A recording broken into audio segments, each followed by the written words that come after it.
You're listening to the Options Insider Radio Network. For more quality options programs, visit www.theoptionsinsider.com or search for Options Insider Radio Network in your podcast provider of choice. Listeners can also access all of our programming through our mobile app, available in iTunes and on Google Play. Don't forget to follow along with your favorite programs and submit your own questions for the hosts at twitter.com/options. Facebook.com/TheOptionsInsider or via questions@TheOptionsInsider.com. All right, everybody, we're going to get moving with our next panel. Just want to say thank you all for sticking around. Thanks again to STA National and the Women in Finance. We're really proud here at STAC, having started that women's collective last year, and that was a movement that was really embraced on the national level, and we're excited to see how much that has grown. So at this time, we're going to move on to the next panel, how pending Dodd-Frank changes will impact derivatives trading. At this time, I'd like to introduce the moderator of this panel, Mr. Mark Longo from the Options Insider Media Group.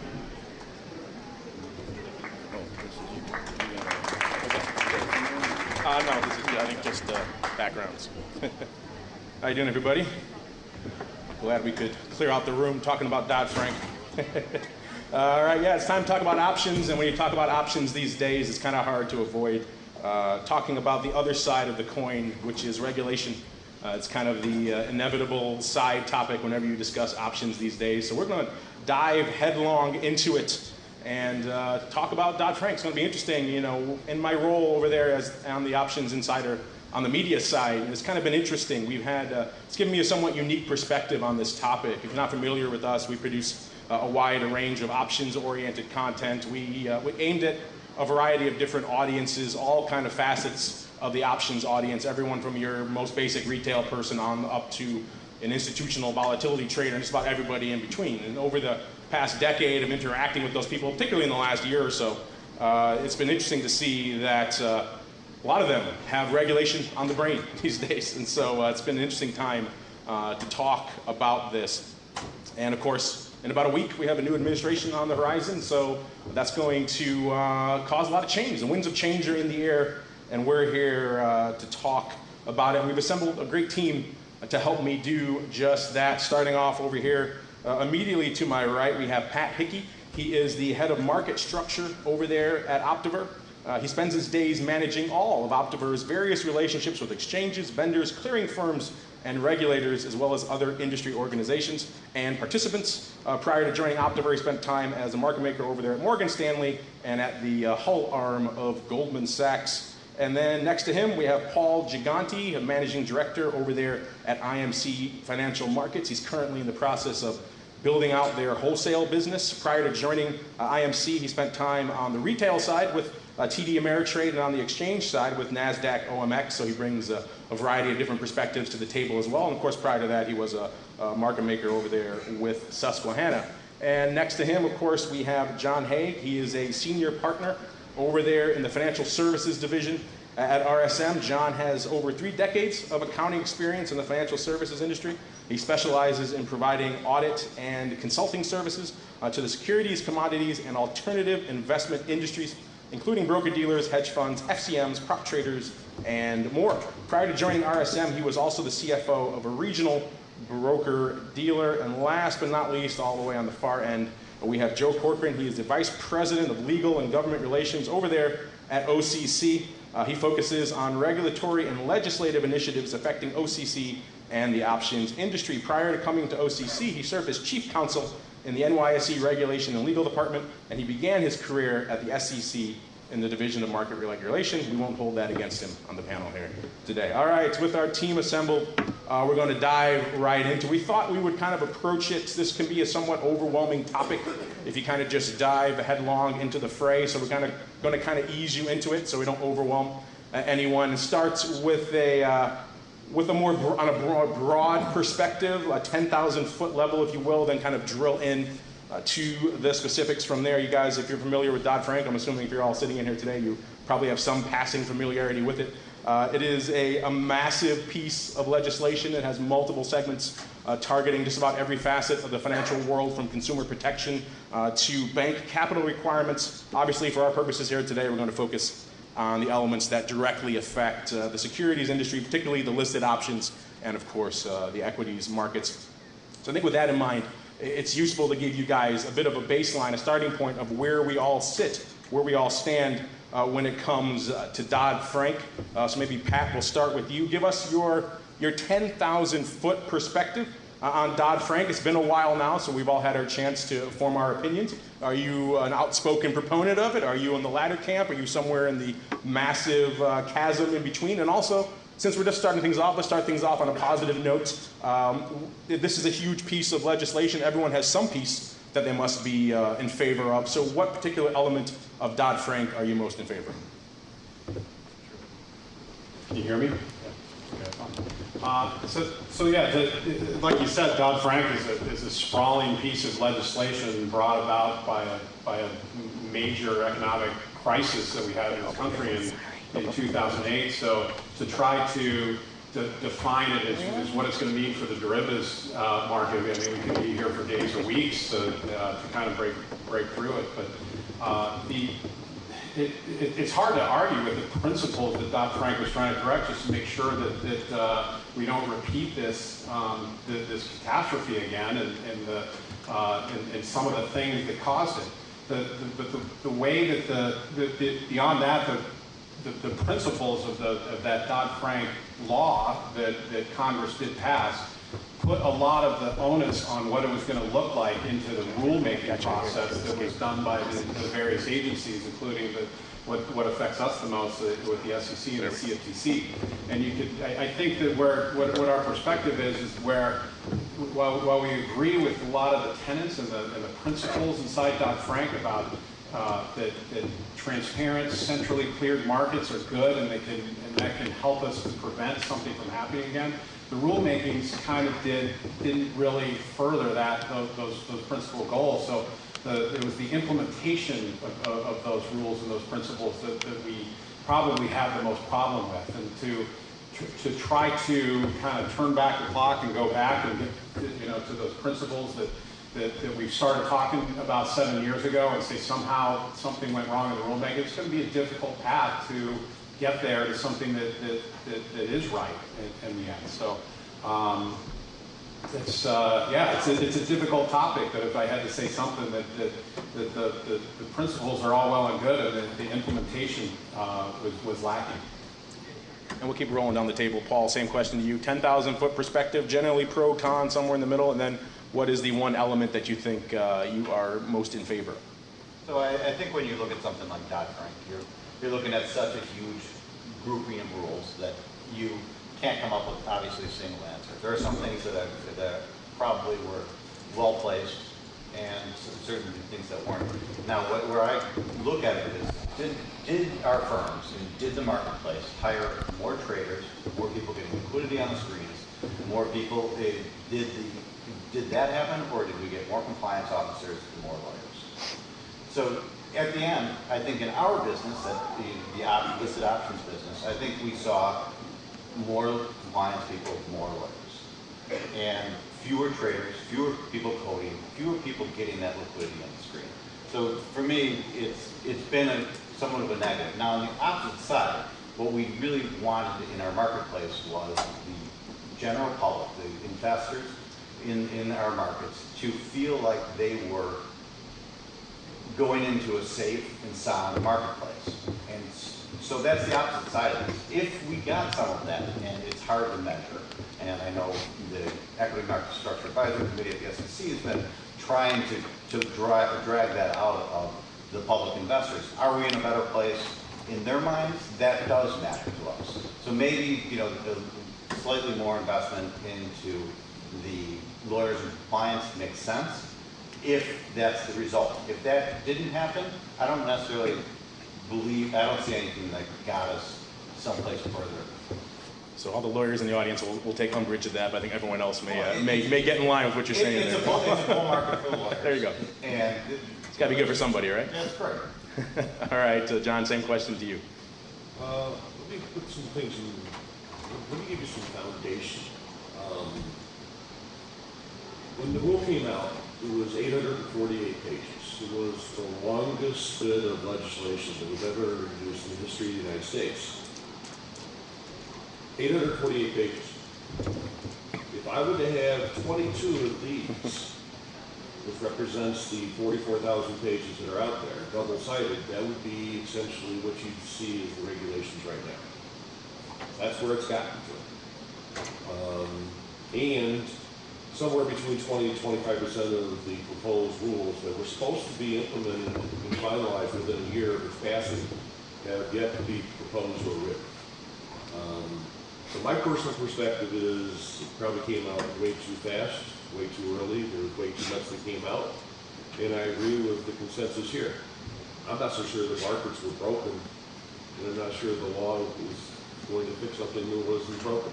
That's my perspective. Any particular element you're in favor of amongst the whole sea of 800 plus pages? I'm not in favor of a whole lot of it. Sorry. There we go. Well, but I'm the boring accountant. That's what we're here, to give people our perspectives. And Joe, last but not least, same question to you. So, as everybody noted, Dodd-Frank is a massive piece of legislation. I'm frequently asked if I'm in favor of repealing Dodd-Frank, and I think about that question, and then I'm like, which part? There's a part of Dodd-Frank that created the Consumer Financial Protection Board. There's a part of Dodd-Frank that created STAC, the Financial Stability Oversight Council. There's a part of Dodd-Frank that requires the SEC to mandate that public companies disclose investments in parts of the world that have conflict minerals. There's a part of Dodd-Frank that requires public companies to disclose their political campaign contributions. It's just a massive piece of legislation. I think, at least for purposes of this panel, and the focus for this industry is probably on Title VII and Title VIII. Title VII essentially requires standardized OTC derivative swaps.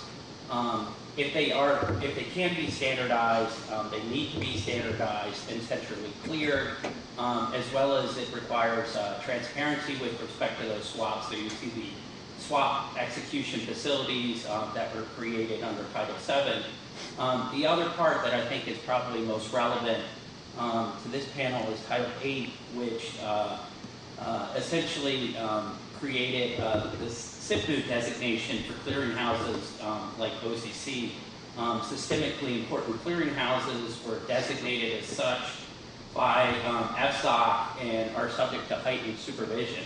I think it's hard, at least from my perspective, to argue that those changes were not for the good. I think that, the returning to the OTC markets pre the financial crisis, I think is probably not the best move. And I think, overall, I think the markets are a better place with those two changes as far as Dodd-Frank goes. As far as other parts of the legislation, I'm not commenting on it. But anyway, if you asked us to name a part of Dodd-Frank that you were in favor of, I would say Title VII in particular, I think was good for the marketplace. All right, let's flip the script now, get a little bit darker, a little bit more controversial. We started off nice and positive, things we liked or abstained in some cases.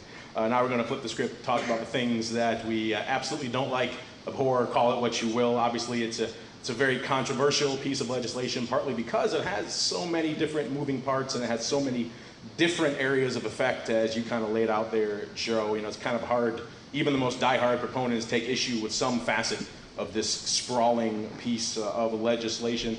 So let's start there with the one component that probably troubles you the most of Dodd-Frank. We'll go back the other way. Joe, we'll start with you. Like I said, there are a lot of changes that were made by Dodd-Frank. I think the one area that we're seeing a lot of issues in are the changes to the bank capital requirements. Essentially, Dodd-Frank allowed the federal banking regulators to adopt the Basel III Accords here in the U.S. And that's really having an impact on the ability of our clearing members to clear for market makers in the listed options industry. It really heightened the capital requirements for large banks, which I think overall is a good thing. But I think the implementation of some of the rulemaking has been problematic. Essentially, I mean, not getting down too much into the weeds, but it treats a listed cleared transaction the same as an OTC derivative transaction for purposes of the bank capital rules. And that's really creating an issue for the listed options markets. It's something we've been talking to the Federal Reserve Board staff about. But, you know, that's an area that, and it's the Collins Amendment is part of this, was part of Dodd-Frank. And I think to the extent that Dodd-Frank is going to get a look at in the next Congress, that's an area where I hope the members of Congress spend some time on that. John, same question to you. And if you have any other interesting props, feel free. No, not yet. I guess my least favorite part of the act is FSTAC, the Financial Stability Oversight Council. That has increased the record-keeping, information gathering, and submission significantly. It's another bureaucratic organization that, in my opinion, isn't going to be able to really use all the information they're collecting, particularly on a timely basis. Particularly, God forbid, that there's an event that could impact the market. They've got an incredible amount of information. I just don't see how they're going to be able to use that information to protect the economy and the markets. So that's the one thing that I'm kind of not in favor of. I would say you both hit on my top two. With the bank capital rules, it sounds great, right? We're going to make the banks hold more money. It's going to be safer. And we're going to have people somewhat confuse that with leverage. We're going to have less leverage out there. And what really happens is you have fewer dollars to supply liquidity to the marketplace when you have these capital rules that really don't make sense. The Collins Amendment doesn't make sense for listed options. It doesn't make sense to get to have no offset on a call spread. They're two individual pieces. And so when you're supplying liquidity, you are mindful of dipping into your bank clearing firm's capital reserve in order to supply that liquidity. It's going to end up costing the end user more money. It is just how it works. Markets are incredibly efficient. It's not like market makers can go and pull in, say, okay, we're just going to take this out of profit end. It really doesn't work that way. The markets are so efficient and so dynamic that it gets priced in. So with the more strict bank capital rules that don't reflect the risk associated with those trades, the markets actually get more dangerous. And that's something that's very hard to articulate to bank regulators, and because it's hard to make sure that people understand what a listed, cleared, OCC, centrally cleared option is versus an OTC option. So if you get all those pieces put together, you get a lot of eyes glazing over, and you get some parts of Dodd-Frank that don't make sense. And as far as FSTAC, I completely agree. It's caused that, and it caused OCC to become a CIFCO, which is strategically important financial market utility. Systemically important. Thank you. And no doubt that they are, but we lived through the 2008 crisis with significantly different designations for OCC. Unfortunately, you get a rule like that implemented, and you get times where people may, sorry, Bill, take advantage of the situation. And I think that the owners of OCC did a great job of creating the need to raise capital. I mean, they needed to raise capital, there's no doubt. But once you went down that way to raise capital, the owners made sure that it was a lucrative way that they would inject capital into the OCC. And it turned into a kind of, in my humble opinion, not a great deal for the market the market users. So the cost of clearing has gone up because of Dodd-Frank, because of all this. So it's it's funny, if you get far enough away from these rules, you can find some pockets that were not positives for the marketplace. Pat, bring us home. Yeah, you guys hit on a lot of great things, and like to kind of tackle that question, like how do I spend my time like trying to manage the conflicts that came out of this, was it 840 pages or something like that, spread across 15 titles, is that right? So I think where focus is on is this Title VII that deals with OTC derivatives, and then the bank capital rules that Joe brought up. So, and to follow on with what Paul here said, that things get more expensive. When you look at the markets, when you look at the problems that happened in 2008, if you want to get back to the principles that we don't want to go there again, you can make the case that the centrally cleared listed markets, whether it be in futures or equities or in equity options, not only function well, but thrived and even absorbed a lot of the shock that was happening in other markets that were dysfunctional at the time. So to now come back and put these layers and again, the principle being like, hey, that maybe these central clearing utilities should be systemically important. That's all well good. I don't think it's very difficult to argue that.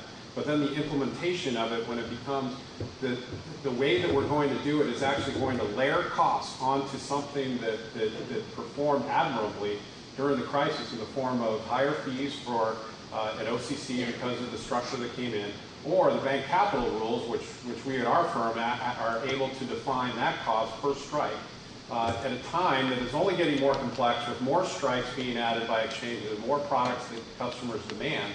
We can really define that cost, and is the cost that we need to now charge for to pass along to investors, is that offsetting, or is the benefit enough to offset with those costs that we now create? That's, in a nutshell, that's I think what our biggest beef would be with the whole implementation of everything. And as for I think with Title VII, I think it kind of goes along with the same themes about the principles versus the implementation, where there was clearly problems with bilateral trading, with access to funding, the products were very opaque, and when you look at an already established system that we've all kind of come up in the industry through, we know what the products are defined and there's specifications for them. There's rule sets around exchanges, around venues that exist where we trade equities and equity options and futures, and they're all centrally cleared, and there's defined, codified rules of how those operate, and those have been going on for decades. So to take these things called swaps, and really not had a good answer from anybody, like how is a swap any different than, say, the definition of a future or some other kind of financial product, but to make an entire new rule set that really did not pay much attention to what worked during the financial crisis, and to kind of rewrite how business should be done and how central clearing should behave and how SEF venues should act, without ever referencing what actually works in the marketplace, is just a real loss of years now on implementation. I really hope that looking forward, and I think we're going to get to that topic, is where they kind of focus on what went wrong with the implementation, not so much with the principles of why we wanted to propose these rules. Now let's keep drilling down into specifics. Whenever we talk about Dodd-Frank on our network, I don't care if you're talking with advisors, asset managers, retail, institutional traders, whoever the person may be, the audience may be, the one thing that comes up first and foremost on the top of just about everyone's minds is the Volcker Rule. It's not surprising. It's one of the more contentious elements among an already contentious piece of legislation. It's particularly pertinent to the audience in this room. Obviously, the proponents of it said that it was necessary to prevent a repeat of 2008 and to bring a lot more transparency into the marketplace. Opponents of it feel that it stripped a lot of the liquidity out of that said marketplace and actually hurt the marketplace in the process, particularly when we're talking about, the markets that affect a lot of us. And we watch, the SPX, the big listed index and equity options markets. A lot of the big bank trading desks were the big liquidity providers out there. And when you remove those liquidity providers, it becomes an open question whether that actually increases volatility and reduces liquidity. And I say an open question because that debate has raged for years, but it's been pretty much anecdotal. There wasn't really any hard data on this subject, at least not as much as you'd expect, until about a few weeks ago. And I credit our eagle-eyed Pat here for discovering this, because the Fed snuck out a very interesting study. And I say snuck because they released it about a day or two before Christmas. Not exactly a time you put out something you want the world to notice. And this study was very interesting. It was called The Volcker Rule and Market Making in Times of Stress. And I'll save you the time of reading the whole thing. If you want to read it, I encourage you. It's very interesting. But I'll give you their conclusion here. Again, this is from the Fed. This is not from some out of the neck tinfoil hat research firm. And their conclusion of the study was, our main finding is that the Volcker Rule has a deleterious effect on corporate bond liquidity, and dealers subject to the rule become less willing to provide liquidity during stress times. While dealers not affected by the Volcker Rule have stepped in to provide liquidity, we find that the net effect is a less liquid corporate bond market. We find that downgraded bonds exhibited a larger price impact than a control group of bonds. More importantly, the relative level of the excess price impact is larger after the Volcker Rule is implemented than the period just before the Volcker Rule is implemented. Indeed, we find the disturbing result that illiquidity in stress periods is now approaching levels seen during the financial crisis. Obviously, this is the corporate bond market, so it's not exactly the same thing as listed equity or index options, but it's hard not to draw parallels between those two. So obviously, this is an extra wrinkle, a little bit of new ammunition in this contentious debate about the Volcker Rule. But that said, I want to put it to each of our panelists to get their thoughts on this as well. Where do you stand on this contentious rule? Are you one of the proponents? You think it brought a lot of transparency to the marketplace, and any maybe unintended consequences, those are the price we have to pay for transparency? Or are you an opponent? And also, what impact, if any, does this recent data have on your thought process? Pat, you found the report, so you get to go first. Great, we'll make that mistake. So I think our firm has always advocated that we want the opportunity to compete on as level of a playing field as possible. And I can't, and with respect to Volcker, I can't say that while we were competing, let's say with banks, we're providing liquidity to customers, I can't say exactly it was a level playing field. So there's a lot of moving parts to this outside of Volcker that I think need to be considered too. And going along with this implementation, that's never been a consideration either about the unintended consequences of it. So let's say to try to get somehow to right the competitive landscape or something, they introduce something like Volcker, but then it screws up the corporate bond market. Like, I think that's a fair point. Do we want to have a conversation about how to improve liquidity in the corporate bond market? And does Volcker need to be managed inside the corporate bond market? Then that's a fair conversation to have. But instead, what we're doing again is having the same kind of dynamic with because things are wrong with the corporate bond market, let's get rid of Volcker wholesale, and we'll introduce all these new unintended consequences in other markets that we'll have to write another report about and pay somebody at the Fed to study problems that we have in 4 other markets now. And it just doesn't seem to really be solving anything. We're not even sure if it solves anything for the corporate bond market, because there might be 3 other problems along with Volcker that might be at issue there. So that's the point. I don't have any real, I don't think our firm has a stance on it necessarily, other than I think it would be a big benefit to banks to be able to compete in like how it used to be for them almost. So, but what I would say is that another important aspect is about how it really, because it came up with this Fed paper, the timing, I think, was really interesting for it all, because a few other things happened too, where with the Choice Act from Representative Henserling from Texas that was proposed last year as a relief for Dodd-Frank kind of burdens, also includes in there that, like, hey, we're going to repeal the Volcker Rule. So to go to the, you get into the messiest parts of politics that we actually have to deal with about, it's easy for me to be up here and say like, hey, the principles are great and let's fix the implementation, but that's not how any of this works.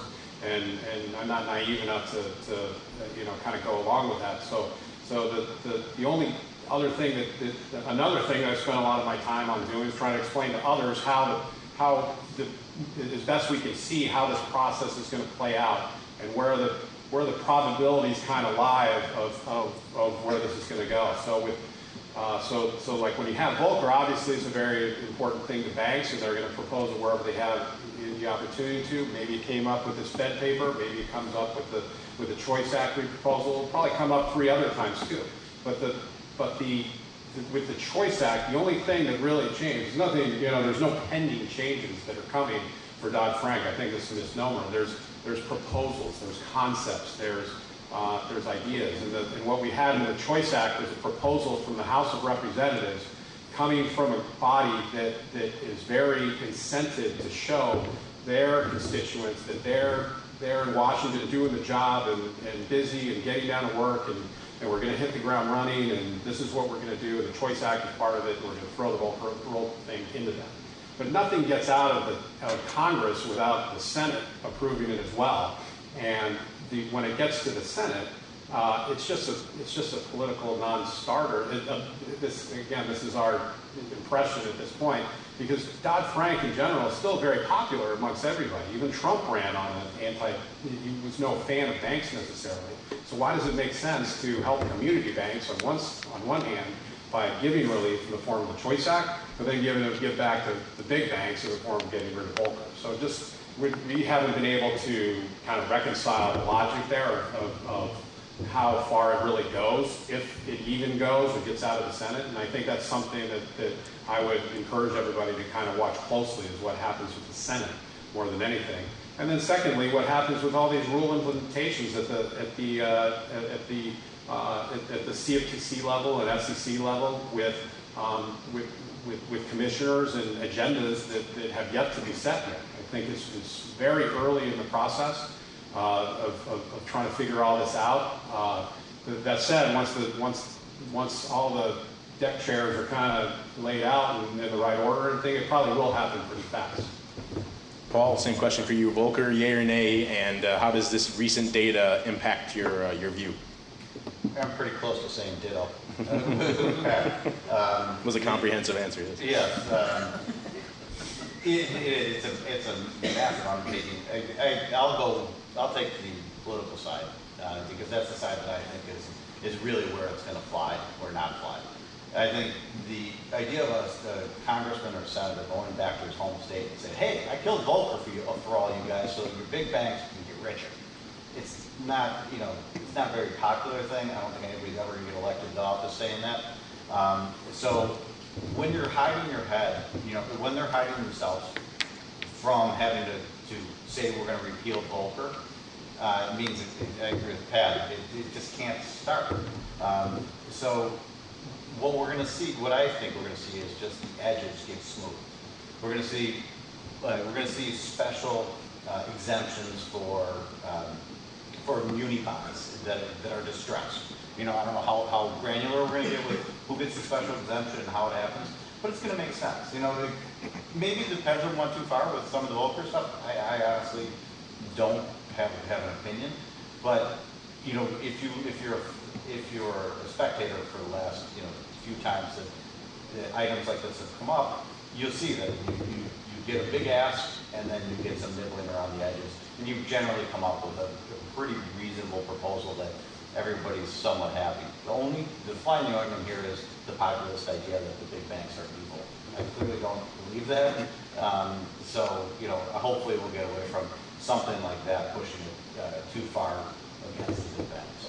So the answer is we'll create a couple more rings, double-sided rules that define around that. That'll be good. We'll have more props for next year when we all get together on this topic. John, same question to you. Do you have anything on Volcker? I could have brought 22 of these. From a political standpoint, I think we all have to remember the fact that when Dodd-Frank was passed, 0 Republicans voted for it in the House of Representatives. and 3 senators voted for it. So those people went back to their states and said something about the fact that they didn't vote for Dodd-Frank. So it's going to be an interesting play on how this comes out. I'm not an expert as it relates to the markets and this stuff, but I talk to clients and they're concerned as to how this is going to be. I think you're right. They're going to nibble at it. One of the things that I see in the rags is the fact that they're going to allow the big banks, as they're properly capitalized, to get back and do some more of these trading activities and leave the rest of it alone. So it's going to be very interesting to see what comes out. Joe? So yeah, I'm probably, as a lawyer, I'm not in the best position to comment on the impact of liquidity by Volcker. But you know, one interesting thing is I was sitting here, particularly listening to Pat speak, and there's a lot of things you can look at in Volcker, and I really don't have the answer to this, but you know, pre-financial crisis, there were large financial firms out there. There was Morgan Stanley, Goldman Sachs, Lehman, and they were big participants, liquidity providers in a lot of different markets. And during the financial crisis, you know, they got into stress situations, and so they basically became banks really quickly. They had access, well, Lehman did, access to the Fed discount window, you know, and there were other things that were done for them to help them stay solvent during the financial crisis. But, you know, since that time, there aren't these large broker-dealer firms out there that have really kind of stepped up. And so most of the activity now, the activity that might have occurred outside of a bank to supplement the liquidity that a bank might provide, now it all occurs in a bank. And essentially Volcker restricted the ability of banks to engage in proprietary trading. So, you know, one of the things I'd like to, you know, because the Fed study Pat mentioned, I think that they said that there are firms out there that are essentially non-banks that are stepping up and providing liquidity in the corporate bond markets, but they aren't doing it to the same extent as they were in the past.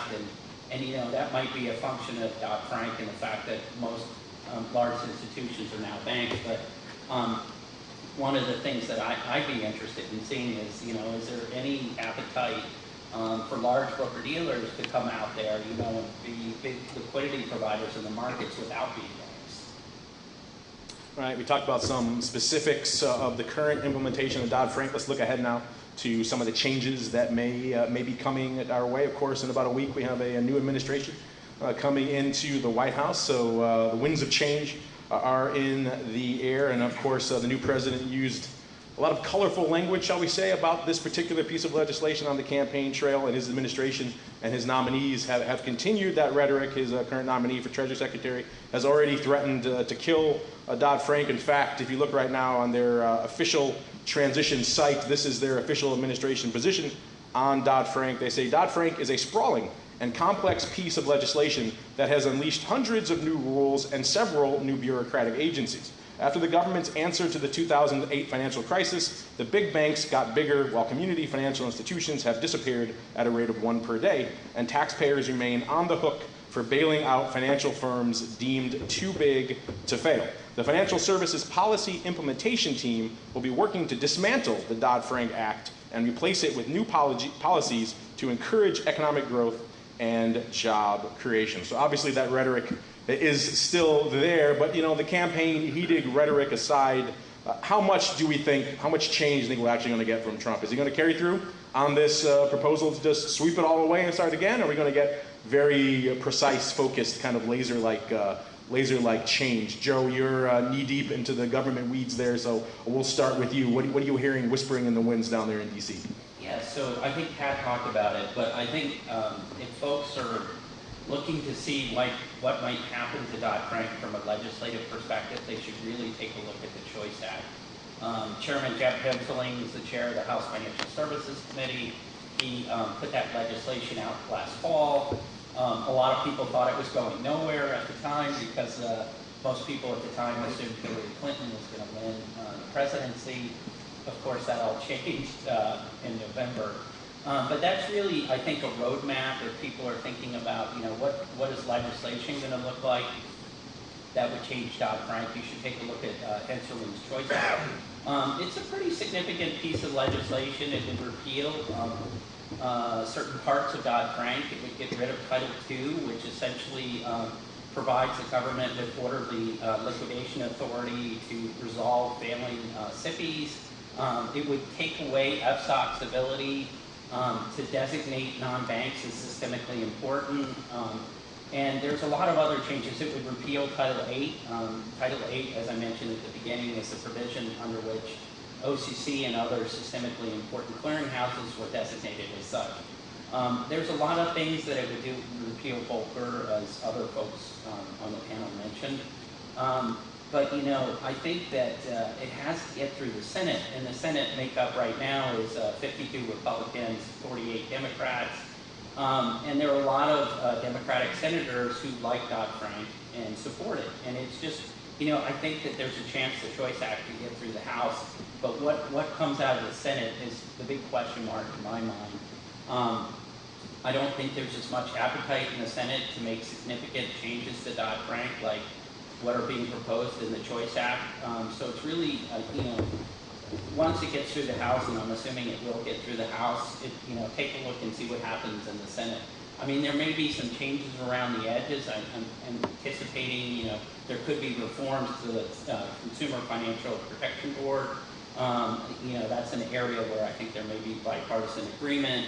But some of the bigger areas like Title VII, there's no discussion in the Choice Act about making changes to Title VII, and Title VII really mandated that standardized OTC derivatives be centrally cleared. So a lot of the stuff that I think would have an impact on this group, I think is likely not going to, well, won't be changed in the House bill, and you know, won't be changed if there's legislation that gets through the Senate. John, same question. My personal opinion is it's too difficult to estimate exactly what's going to happen with this political environment. I think, I'll go back to my other statement, they may tweak some of the stuff. Let's not forget what's happened as an offshoot of Dodd-Frank. The regulators out there, the SEC, the CFTC, and others have taken Dodd-Frank to allow them to put regulations in place that not necessarily weren't written as part of Dodd-Frank, but were construed to be what their initiatives were. Those regulators are changing the composition and the leadership, and it's going to be very interesting to see what the new SEC and CFTC does as it relates to the markets, which may have no relation to anything that's passed from a legislation standpoint. Can I just chime in? Sure. Just real quick, and I should have said this earlier, but you know, I've seen articles out there about you know, a lot of Dodd-Frank was implemented, as the panelists noted earlier, through rulemaking, and a lot of it can be undone through rulemaking or tweaked. So, you know, in my mind, I would keep a very close eye on what the regulatory agencies do with respect to Dodd-Frank, because, you know, they do have the power. The legislation itself is generally pretty principle-based, and the regulators do have the power to make changes to the rules that govern the financial services industry. You know, despite what happens, or regardless of what happens to legislation in Congress, the regulators really do have the power to make tweaks to it. Try and guess anything that's coming out, including the next tweet, is about impossible. You know, I look at the makeup of the agencies can change so much. I don't know. I don't know if it's the Republicans that are going to run the SEC are way right in the middle, a little leaning left. I don't know. I don't know who he's going to have in there, how it's going to look. So it's hard, you know, it's hard to make any prediction in it. Past performance is any indication of future returns. Absolutely take the opposite side of it, and I go with it. Pat? Yeah, what is, you know, Trump says all these things in statements, and that's great. He's going to say that, you know, going to change it in a tweet later on, and then all my friends are going to point out the hypocrisy of each of it, and then and hopefully it creates volatility. But other than that, the only thing that Trump can really have an effect on is who he is able to submit to these commissions that can change the actual rulemaking, and it's kind of difficult to explain, but sort of shift the focus and the agendas inside those commissions to what kinds of things that they work on inside there. And that's where I think that the chairman, and themselves are important kind of nominees to kind of look at and understand. But that's from a sort of rulemaking and wonky kind of in the weeds sort of view. As far as legislative, I think that, you know, with the Choice Act, like Joe said, represents a really good framework or playbook of how it's going to go with Dodd-Frank. And the things that they did include in there are important from the House version, because that's going to be on the table with what can be discussed with the Senate if they ever get to any reconciliation. So even though they put in Volcker in there, when it doesn't probably have a chance to go anywhere, at least they can have the conversation with the Senate when it comes. And you compare that to some of the Title VII things where we would have liked to see some changes or some things there perhaps, but because they're not mentioned at all, we have to kind of find some other avenue for making changes that aren't legislative. So we're only stuck with the kind of rulemaking process to try to seek change there. I don't want to get into the specifics of the Choice Act, but before I do that, we are coming up against it. So if anyone has any questions, feel free. Otherwise, I'm going to keep diving into the Choice Act here. Go ahead, sir. There's a microphone there if you can. One second. There we go. He's right behind you. There you go. Does the legislative branch have the ability to alter the rules issued by the regulatory agency, or does the regulatory agency have to do it? Joe, you're our resident legal government affairs man. What do you say to that, sir? I'll take a stab. So there's a law out there called the Congressional Review Act, and essentially it allows Congress to overturn or tweak rulemaking by federal regulatory agencies. The thing about it is, and in fact, it was CRA legislation was considered with respect to the Department of Labor fiduciary rulemaking.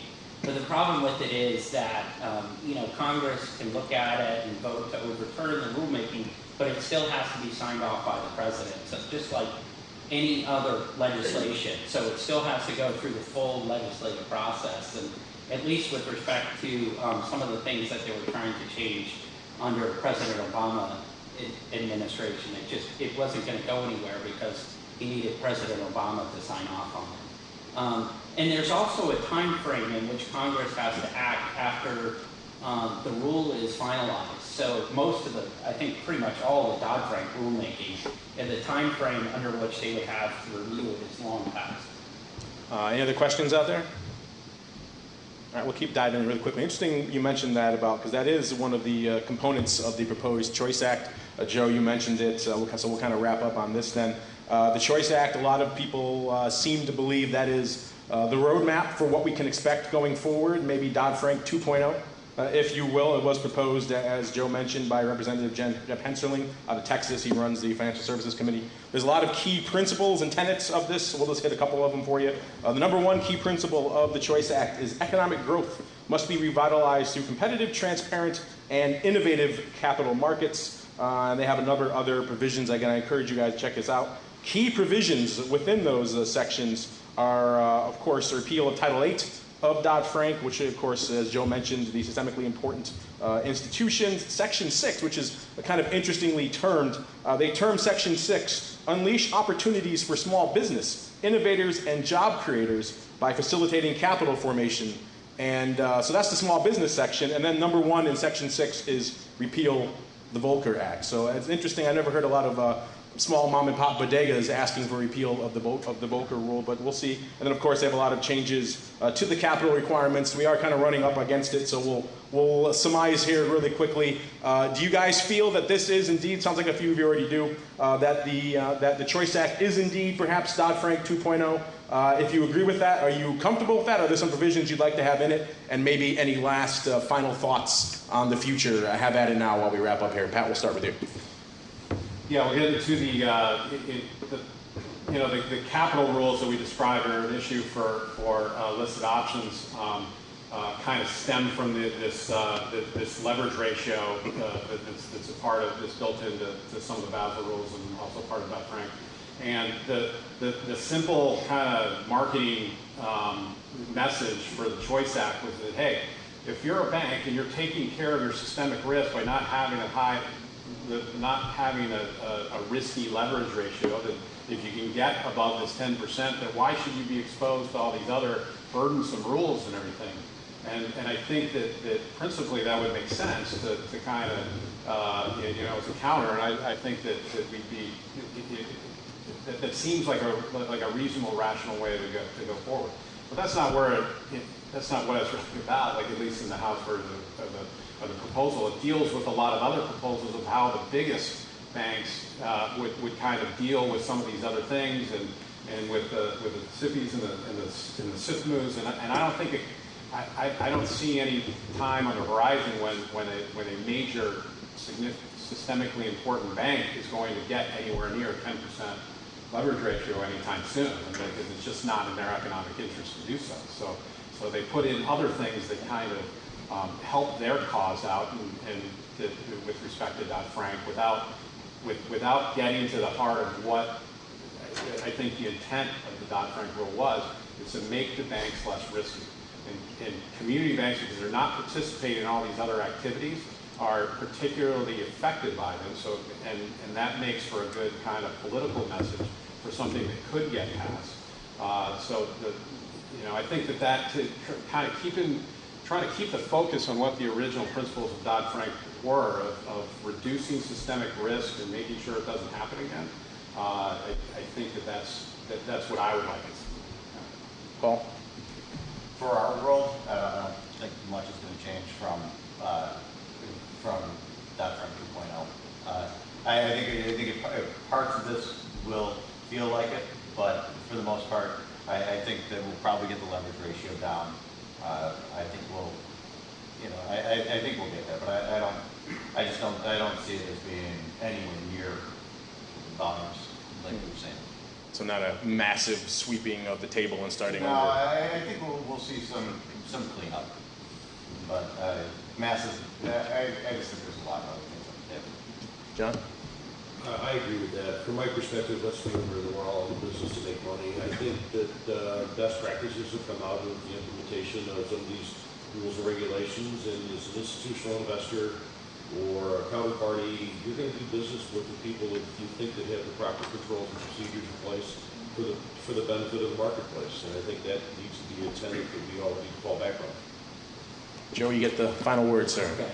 Yeah, so there's one provision that I think we've been focused on in particular, well, among many in the Choice Act, but it's Title VI, and it actually imposes very significant cost-benefit requirements on federal financial regulatory agencies, and that's an area where we're, one of the areas where I think we're going to focus on. There's a question about whether it applies to rulemaking by self-regulatory organizations. But it effectively, the way I look at it is it would really make it difficult for financial regulators to engage in rulemaking. So it's kind of snuck in there, and I don't think it's gotten a lot of attention. But that's an area where we're definitely focused on. So that's something we're going to keep an eye on as the legislation goes. All right, and with that, I believe we're out of time, so would you please join me in thanking our panelists up here. And enjoy your lunch.